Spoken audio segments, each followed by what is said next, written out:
السلام علیکم ورحمۃ اللہ وبرکاتہ. امید کرتا ہوں سارے اسٹوڈنٹ خیر و عافیت سے ہوں گے. سورۃ طٰہٰ کلاس 9 کی ہماری جاری ہے. وَيَسْأَلُونَكَ عَنِ الْجِبَالِ فَقُلْ يَنْسِفُهَا رَبِّي نَسْفًا. اور لوگ تم سے پہاڑوں کے بارے میں پوچھتے ہیں کہ قیامت میں ان کا کیا بنے گا. جواب میں کہہ دو کہ میرا پروردگار ان کو دھول کی طرح اڑا دے گا. یعنی وہ طرح طرح کی سوالات پوچھا کرتے تھے. ان کے ذہن میں یہ بات آ گئی کہ یار یہ تو پہاڑ تو بڑے مضبوط ہے, چلو مسلمانوں سے ان کے بارے میں پوچھتے ہیں. تو پوچھنے لگے کہ یار اچھا یہ بتاؤ کہ پہاڑ اللہ تعالیٰ کی فرماتے ہیں کہ پہاڑ کا کل قیامت کے دن کیا ہوگا. تو اللہ تعالیٰ نے فرمایا کہ ان کو بتا دو کہ پہاڑ کو اللہ تعالیٰ روئی کی مانند اڑا دیں گے. جیسے روئی کو ہم اڑاتے ہیں کیسے آسانی سے آسمان کی طرف وہ اڑ جاتا ہے, اگر اس کو ہم پھونکی بھی مارے تو وہ اڑتا ہی جاتا ہے.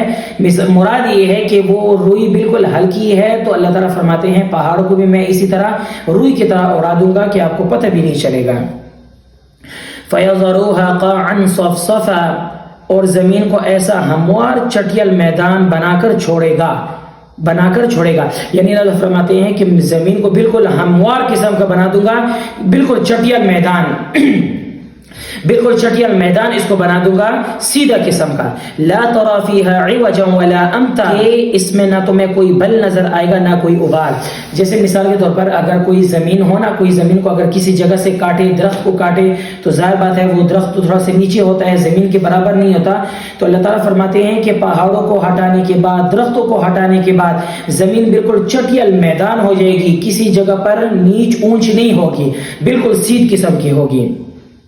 يومئذ يتبعون الداعي لا عوج له وخشعت الأصوات للرحمن فلا تسمع إلا همسا. اور اس دن سب کے سب منادی کی پیچھے اس طرح چلے آئیں گے کہ اس کے سامنے کوئی ٹیڑھ نہیں دکھا سکیں گے, اور خدائے رحمان کے آگے تمام آوازیں دب کر رہ جائیں گی. چنانچہ تمہیں پاؤں کی سرسراہٹ کے سوا کچھ نہیں سنائی دے گی. یعنی اللہ تعالیٰ یہ فرمانا چاہ رہے ہیں کہ کل قیامت کے دن سارے لوگ ایک منادی کی طرف جائیں گے. جیسے حضرت اسرافیل علیہ السلام سور پھونکیں گے. سور شروع میں تو سب کو اچھا لگے گا, پھر اس کے بعد قیامت آ جائے گی. قیامت آنے کے بعد سارے لوگ مر جائیں گے, پھر سور پھونکا جائے گا, سارے لوگ قبروں سے اٹھیں گے تو اس سور کی طرف سارے لوگ جائیں گے. تو میدان حشر میں جمع کرنے کا ایک طریقہ کار ہوگا. تو اللہ تعالیٰ فرماتے ہیں کہ کوئی سارے کے سارے لوگ اللہ تعالیٰ کی طرف جائیں گے. خدا رحمان کے آگے تمام آوازیں دب کر رہ جائیں گی. یعنی کوئی شور شرابہ نہیں, کوئی ہائی کورٹ وغیرہ نہیں, کوئی ایسی کوئی بات نہیں, یعنی کوئی شور نہیں ہوگا. یعنی ظاہر بات ہے جب جہاں پر 100 بندے ہو تو ظاہر بات اگر وہ باتیں بھی کریں تو باتیں کرنے سے ظاہر بات ایک شور سا ہوتا ہے. تو اللہ تعالیٰ فرماتے ہیں کہ ان کا کوئی شور وغیرہ نہیں ہوگا, نہ کوئی باتیں ہوں گی.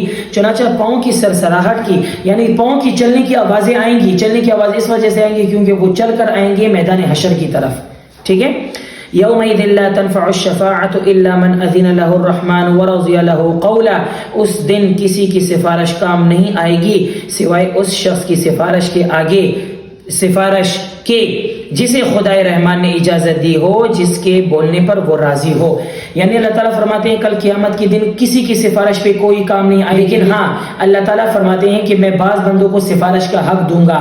جیسے کہ حافظ قرآن سے کہا جائے گا کہ آپ اپنے خاندان میں سے 10 ایسے بندوں کو آپ جنت میں لے جا سکتے ہیں جن پر جہنم واجب ہو چکی ہو. تو وہ حافظ قرآن سے کہا جائے گا کہ وہ لے لیں. تو وہ حافظ قرآن پھر اپنے خاندان میں سے دیکھے گا کہ جن پر جہنم واجب ہو چکی ہو یا جو بھی ان کے رشتہ دار ہوں ان کو وہ جنت میں لے جائے گا. اسی طرح ایک عالم دین سے بھی کہا جائے گا کہ آپ ایک روایت میں 70 ملتا ہے, دوسری روایت میں 70,000 ملتا ہے کہ 70 کا آپ دیکھ لیں کہ 70 لوگوں کو سفارش کا حکم دیں گے. یعنی اللہ تعالیٰ فرمائیں گے عالم دین سے کہ آپ 70 بندوں کو جہنم جن پر واجب ہو چکی, مسلمان کافر نہیں, مسلمان جن پر جہنم واجب ہو چکی, اللہ تعالیٰ فرماتے ہیں آپ ان کو میری سفارش کی وجہ سے, یعنی میں آپ کو حق دیتا ہوں بولنے کا کہ آپ ان کو جنت میں لے جا سکتے ہیں. تو عالم دین 70 بندوں کو لے جائے گا اور حافظ قرآن 10 بندوں کو. ٹھیک ہے. یعلم ما بین ایدیہم وما خلفہم ولا یحیطون به علما. وہ لوگوں کی ساری اگلی پچھلی باتوں کو جانتا ہے اور وہ اس کے علم کا احاطہ نہیں کر سکتے.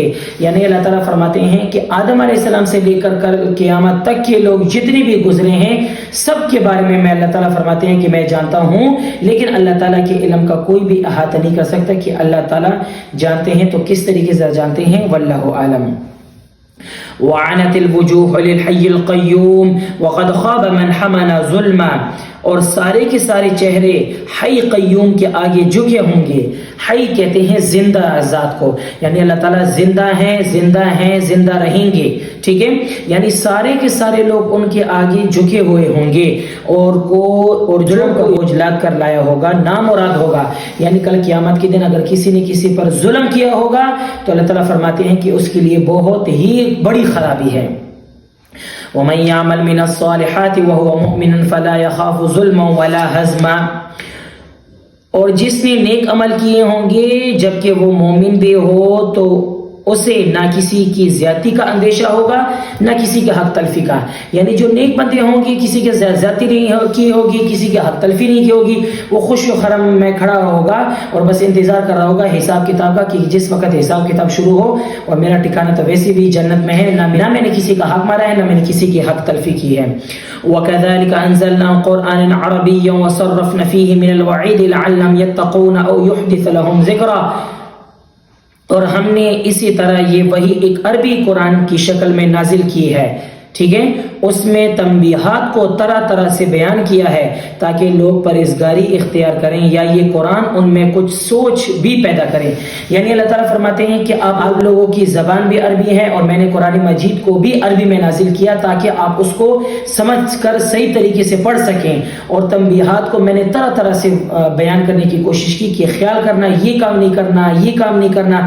اور اللہ تعالیٰ فرماتے ہیں کہ میں نے قرآن اس وجہ سے آپ کو عربی میں زبان میں نازل کیا تاکہ آپ اس کو سمجھ بھی سکیں اور آپ کو اندازہ بھی ہو جائے کہ بھئی یہ قرآن ہمارے لیے کیا رہنمائی کر رہا ہے.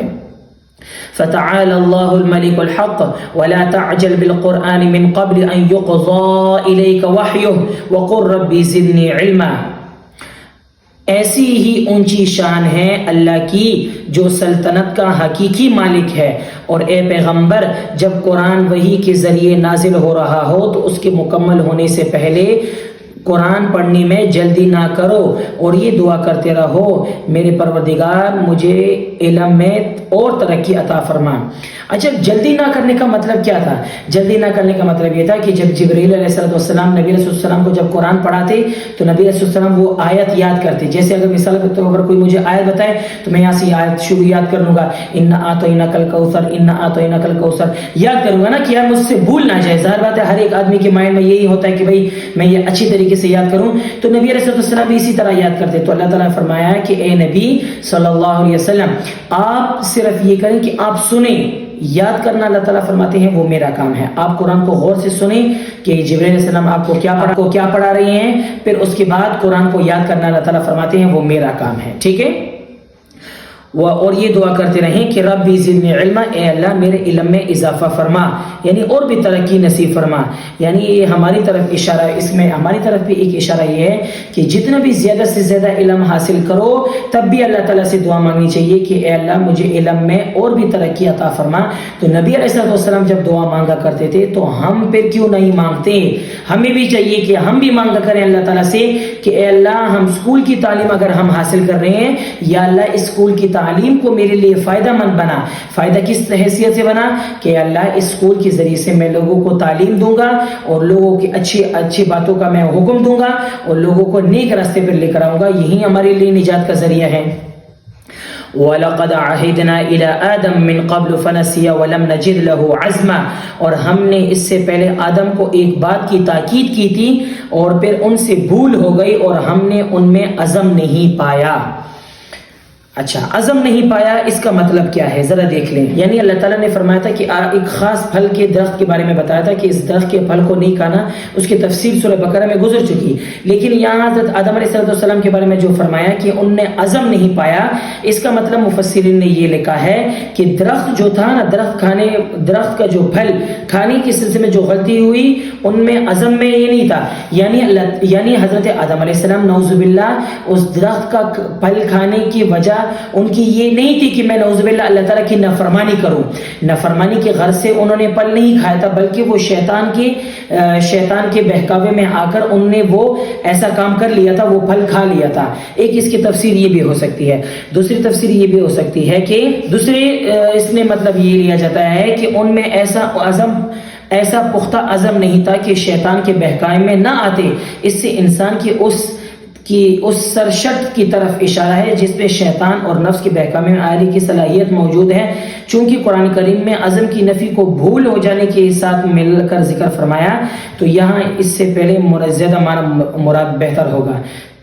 پہلے کون سا معنی مراد لیا کہ پہلے وہ لیا کہ حضرت آدم علیہ السلام نعوذ باللہ وہ پھل کھانے کا مقصد ان کا یہ نہیں تھا کہ وہ نافرمانی کرے، نافرمانی کے غرض سے نہیں کھایا تھا، بلکہ انہوں نے وہ غلطی سے پھل کھا لیا تھا۔ تو عزم کرنے کا مطلب یہ ہے کہ انہوں نے اللہ کی نعوذ باللہ اللہ کی نافرمانی کرنے کی وجہ سے نہیں کھایا تھا کہ میں اللہ کی نافرمانی کر رہا ہوں، نعوذ باللہ ایسی کوئی بات نہیں تھی۔ انہوں نے یہ پھل اللہ تعالیٰ کے حکم کی خلاف ورزی کی وجہ سے نہیں کیا تھا، بلکہ ان سے بھول ہو گئی تھی، تو بھول میں تو ہو سکتا ہے۔ ٹھیک ہے، تو کلاس میٹرک کے میرے اسٹوڈنٹس ہیں ان سے میری یہ گزارش ہے کہ اس صورت کو سمجھا بھی کریں، رکوع کو سمجھا بھی کریں، اور اس ویڈیو کے لنک کو زیادہ سے زیادہ شیئر کریں تاکہ لوگ زیادہ سے زیادہ استفادہ حاصل کر سکیں۔ اللہ پاک میرا اور آپ کا حامی و ناصر ہو۔ السلام علیکم ورحمۃ اللہ وبرکاتہ۔